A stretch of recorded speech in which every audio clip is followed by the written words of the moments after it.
Hai Sobat Finansialku, ketemu lagi dengan saya Rista Swestika, salah satu perencana keuangan di Finansialku. Nah, edisi di Fintalks kali ini, Rista mau ngomongin tentang finance and romance.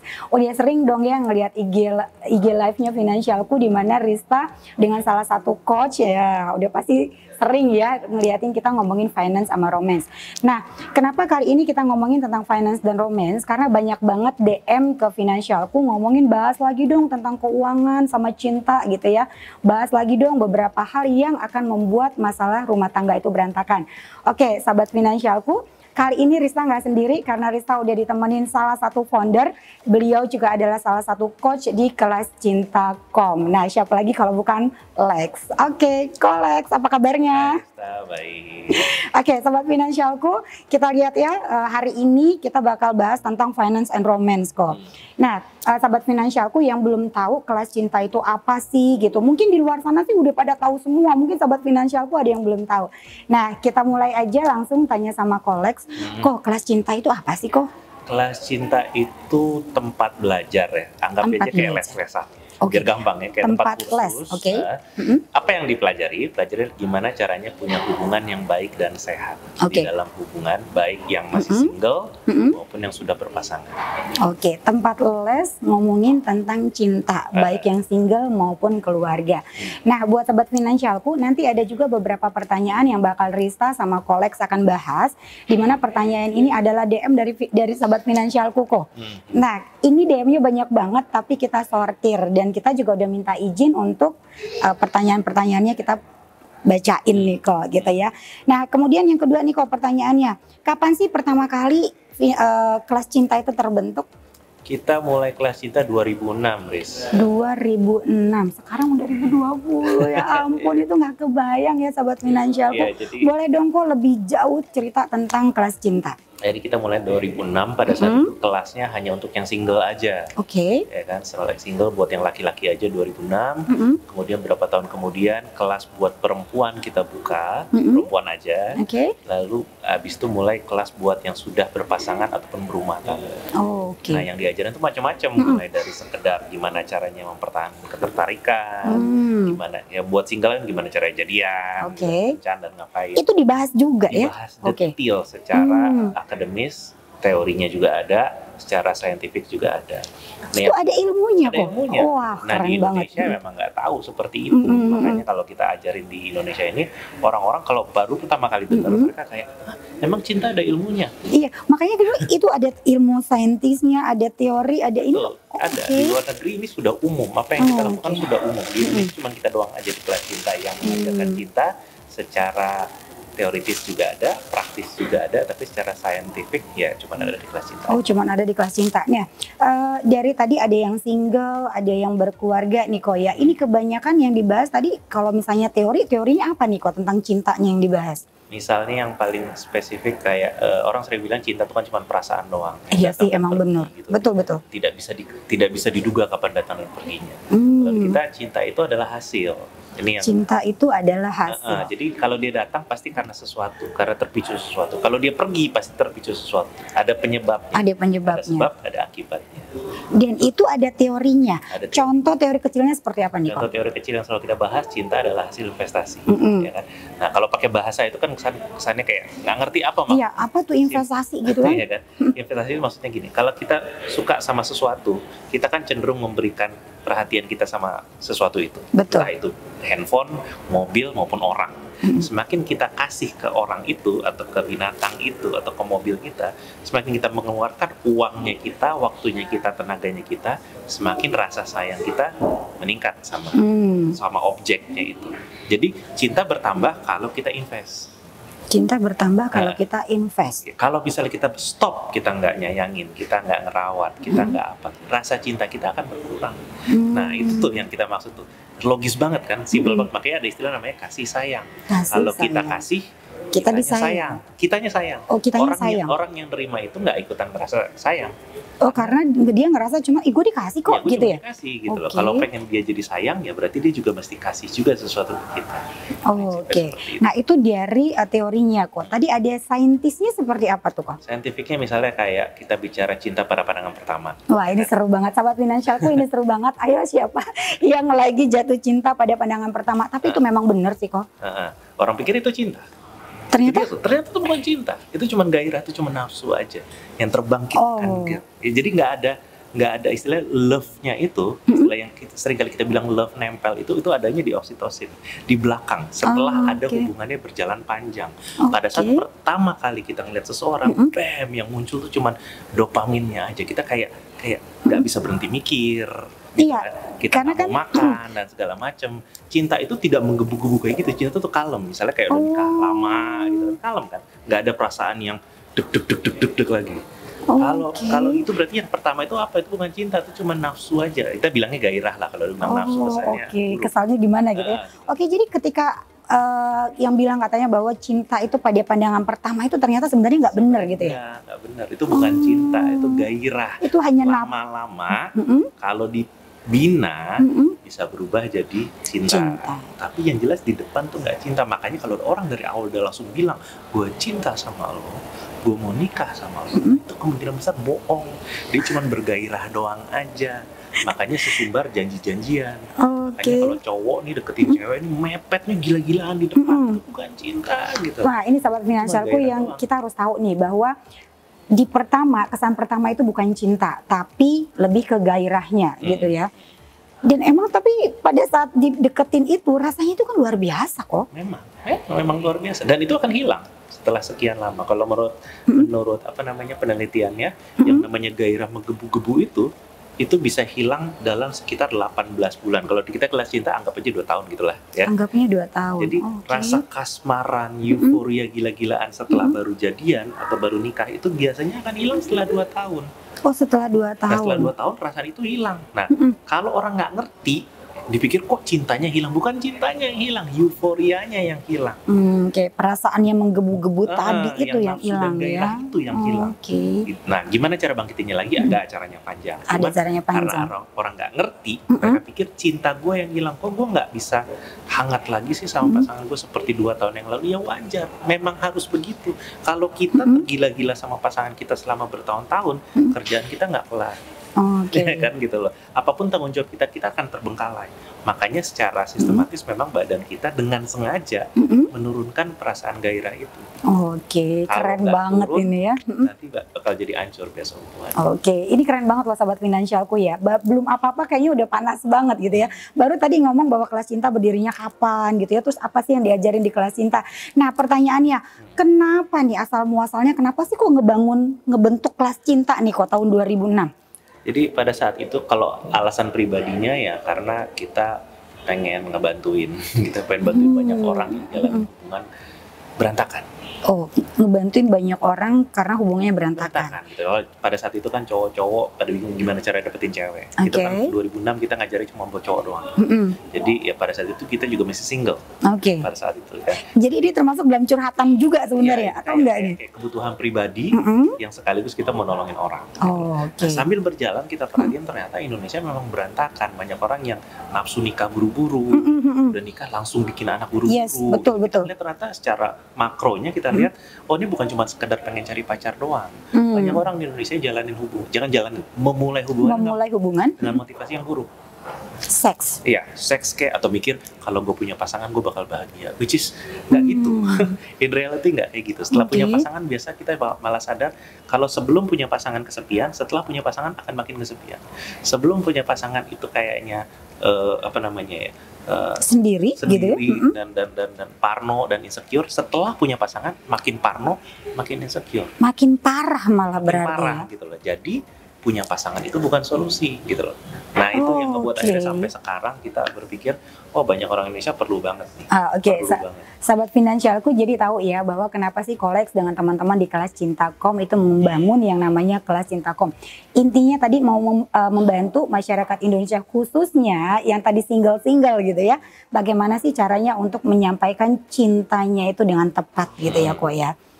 Ya gitu, itu kan awalnya adalah buat single-single dari tahun 2012 lah. 2012 kita mulai buka juga kelas buat yang sudah punya pasangan ataupun yang sudah berumah tangga. Karena sudah punya pasangan pun bukan berarti ngerti gimana cara jalaninnya gitu kan. Kayak tadi dibilang kan, setelah nikah biasanya langsung buru-buru punya anak. Iya betul. Nah dari segi keuangan atau ekonomi kan itu kurang baik gitu, betul. Karena belum siap.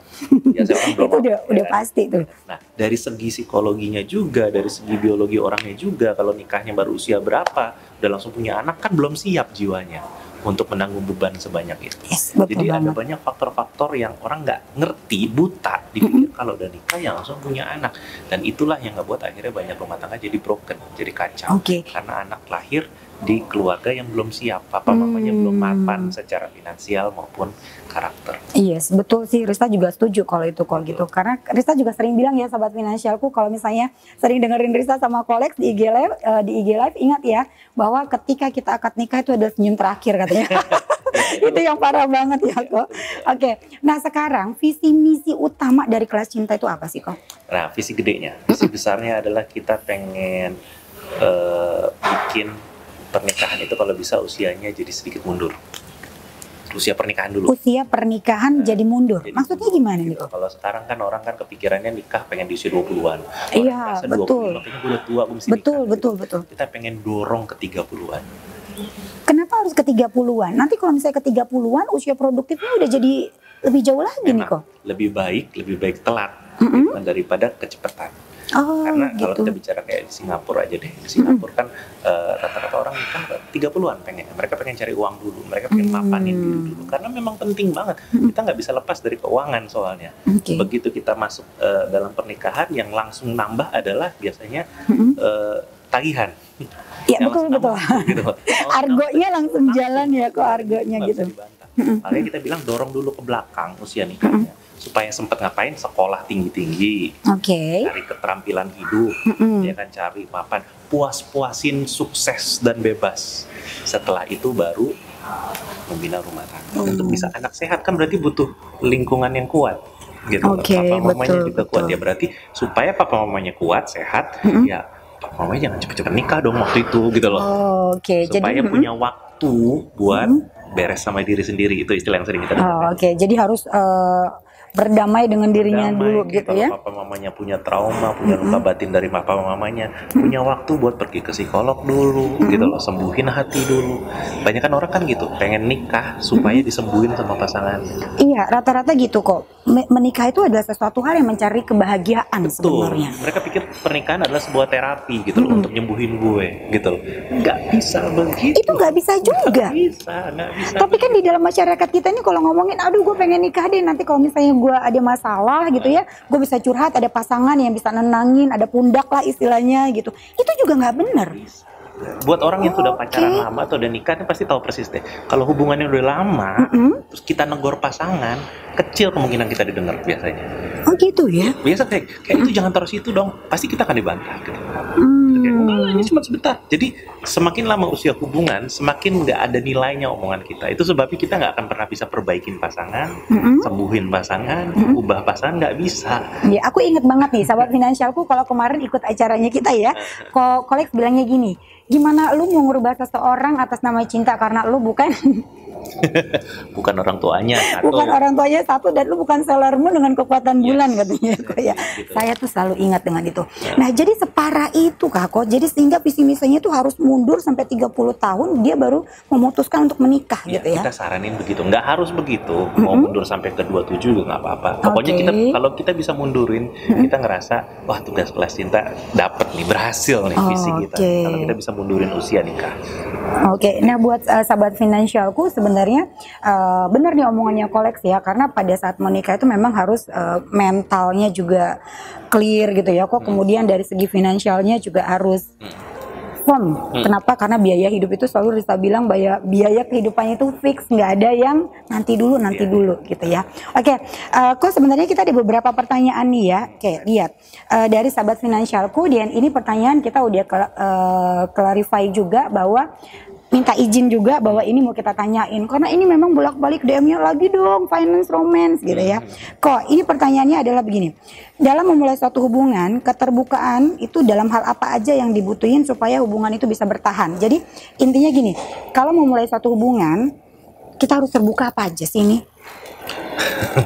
Wah, ini kalau dibahas 2 hari juga nggak. 2 hari nggak kelar sama finansial. Terbuka apa aja. Yang pertama tentang tujuan nikahnya ngapain. Tujuan nikahnya mau ngapain? Ya kan, karena kalau di Indonesia ada yang orang nikah demi nyenengin orang tua itu kebanyakan. Iya kan? Apalagi kalau misalnya orang tuanya udah mohon maaf nih ya, misalnya udah dalam keadaan sakit, butuh buru-buru pengen cepat ngomong cucu gitu ya. Banyak banget, ada juga itu masih satu hal. Ada juga yang pengen nikah karena gue pengen menjauh dari orang tuanya. Kalau yang tadi kan pengen supaya nyenengin orang tua. Ada juga sekarang nikah supaya gue keluar dari rumah. Ada juga kan? Yang kayak gitu. Ada, gue udah nggak tahan sama nyokap gue udah nggak tahan sama bokap gue pengen nikah buru-buru supaya gue bisa tinggal bebas. Tapi itu berarti kan nikahnya akhirnya nanti dia ketemu dengan orang yang udah deh siapa aja dia mau gue nikahin gitu. Yang nomor 1 juga gitu kan, yang penting nyenengin orang tua. Ya kan, siapa aja deh yang ngelamar deh gitu. Jadi tanya dulu motivasinya nikah apa. Kalau cuma sesederhana gue pengen punya anak gitu, atau gue pengen nyenengin orang tua gue, atau yang kayak gini, gue udah umur berapa nih. Nah itu banyak banget tuh, karena kan masyarakatnya sih bilang kapan nikah, apalagi kalau misalnya kita datang kondangan, kapan nyusul gitu kok. Nah itu gimana tuh? Jadi motif-motif yang kayak gitu, kalau di kelascinta.com kita sudah bahas berkali, motif-motif yang itu sebaiknya dihindari.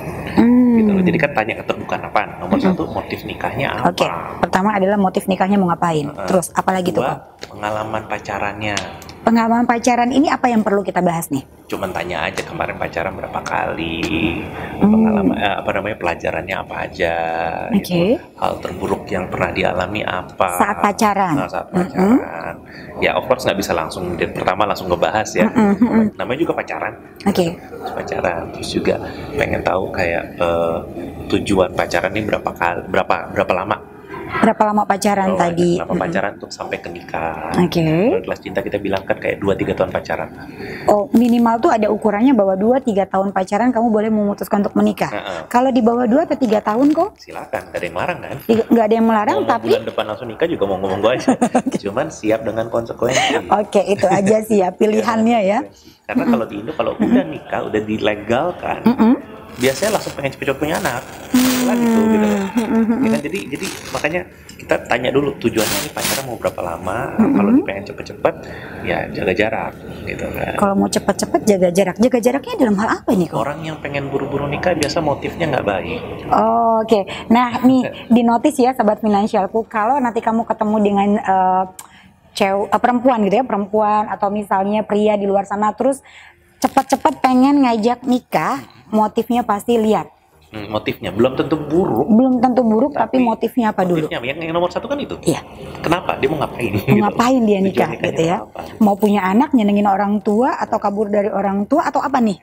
Itu yang nomor 2. Jadi cari tahu dulu tentang pengalaman dia berpacaran dan tujuan berpacaran. Yang ketiga, keuangan. Iya. Seberapa penting kita harus bahas tentang keterbukaan tentang uang kok? Wah itu menurut kelas cinta sendiri nih. Iya, tadi kan saya udah bilang tuh top 3 lah gitu ya. Oke, top 3 ya. Tapi kan kita nggak bisa langsung nanya tentang gaji gitu kan. Kita nggak bisa nanya tapi kan kita bisa melihat dari gaya hidup. Gitu. Kita bisa lihat dari pengeluaran dia, kita kalau ngencan ngapain, kita bisa tanya kerja dia apa. Jadi kalau dia nggak mau cerita tentang pekerjaan dia nggak mau cerita tentang rencana keuangan dia ke depan, misalnya gue mau punya bisnis atau gue punya apa, pokoknya orang yang ngomong serius tentang nikah tapi nggak serius ngomongin soal keuangan, jaga jarak juga. Oh, jaga jarak juga. Jadi ada 3 poin yang dinotis sama kelas cinta, bahwa yang pertama adalah motifnya mau nikah tuh cepet-cepet mau ngapain, gitu ya. Kemudian kedua, pengalaman dalam masa pacarannya. Yang ketiga, yang perlu keterbukaan adalah ngomongin tentang uang, ya.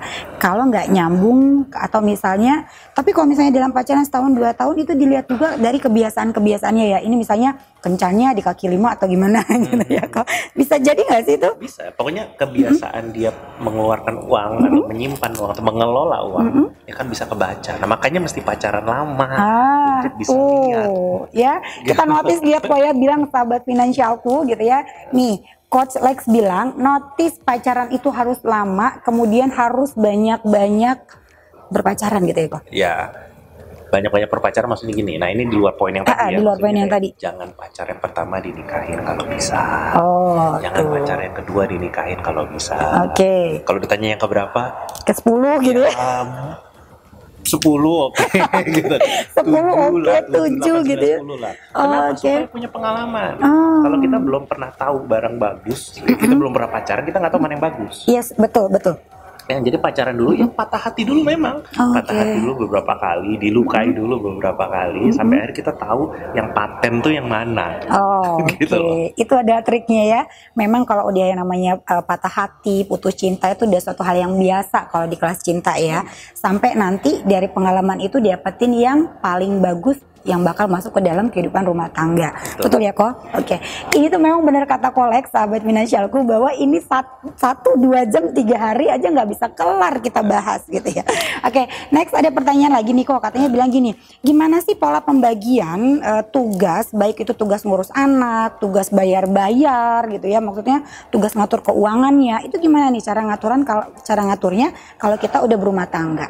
Kadang-kadang kan yang pengaturan ini juga bisa bikin keributan gitu loh. Memang. Nah, soal bayar membayar itu pembagiannya seperti apa, mungkin finansialku jauh lebih ngerti ya kan slot. Tapi kalau di kelas kita punya prinsip namanya seimbang. Harus prinsipnya seimbang. Ya. Jadi kan ingat tadi, cinta adalah hasil investasi. Ya kan? Jadi masing-masing pihak sebaiknya juga invest. Baik dalam hal keuangan, waktu, tenaga dan segala macam. Jadi kita bilangnya gini, memang di zaman sekarang kan biasanya yang kerja laki-laki doang gitu, atau perempuan aja gitu ya. Kalau kita bilangnya sebaiknya dua-duanya punya pemasukan. Soal kerjanya apa lain cerita, mungkin yang satu kerja kantor, yang satu online job gitu kan, terserah mau dua-duanya bisnis, dua-duanya kantoran, oke, dua-duanya harus punya pemasukan. Kenapa? Supaya sama-sama kerja. Kerjanya itu nanti sampai rumah kan sama-sama capek. Jadi abis itu sama-sama kerja, bagi tugas di rumah lagi. Misalnya kan, misalnya gini, kalau nggak di split, suami kerja, ibu di rumah, gitu kan, istri di rumah. Nanti yang kerja tuh ada jam kantornya cuma suaminya doang. Sampai rumah, suami berhenti kerja. Iya, capek ya, soalnya. Gitu. Karena ngerasa capek. Gitu kan. Sementara yang ceweknya, istrinya tuh tetap kerja. Makanya kita bilangnya gini, istri sebaiknya kerja juga, mau bisnis kayak atau kantoran kayak, biar dia ada jam kantornya kan. Nanti begitu pulang kan tenaganya kan habis. Sama-sama capek. Sama-sama capek kan gitu. Nah, karena sama-sama capek gitu, jadi ada dua yang bisa mereka lakukan. Pertama, jadi mesti sama-sama ngerjain tugas rumah. Kalau masih nggak kelar juga karena sama-sama capek, ya bayar orang dong. Simpel banget ya. Dua pemasukan. Gitu loh. Jadi biar fair gitu loh. Ada pemasukannya sama, uangnya lebih banyak. Kalau uang lebih banyak, kita punya kesempatan buat bayar, Mbak, istilahnya gitu. Betul kok. Kita bisa istirahat, kita bisa beli macam-macam barang untuk menyenangkan hati. Kalau pemasukannya cuma satu, jadi kecil. Dan yang sialnya lagi nih, kalau kita bilang nih, kalau pemasukannya cuma dari lakinya doang, istrinya jadi bergantung. Iya, rata-rata kan begitu tuh. Betul. Kalau istri bergantung sama suami, di awal-awal mungkin masih nggak apa-apa karena baru nikah. Tapi kalau kita bicara sudah anaknya sudah setahun, 2 tahun, 3 tahun gitu kan, lama-lama suami kehilangan suara. Istilahnya gitu ya, kehilangan suara, nggak berani ngomong, nggak berani negur, nggak berani untuk marah mungkin, nggak berani meminta, nggak berani mengeluh. Kenapa? Karena suaminya kan yang pegang duit, gitu loh. Jadi kalau misalnya istrinya, Pak, aku mau dong Papa punya banyak waktu sama anak-anak di rumah sama aku. Kan gue kerja, kalau gue nggak kerja nggak ada duit. Gue mau nggak ada duit. Terus istrinya, iya juga sih.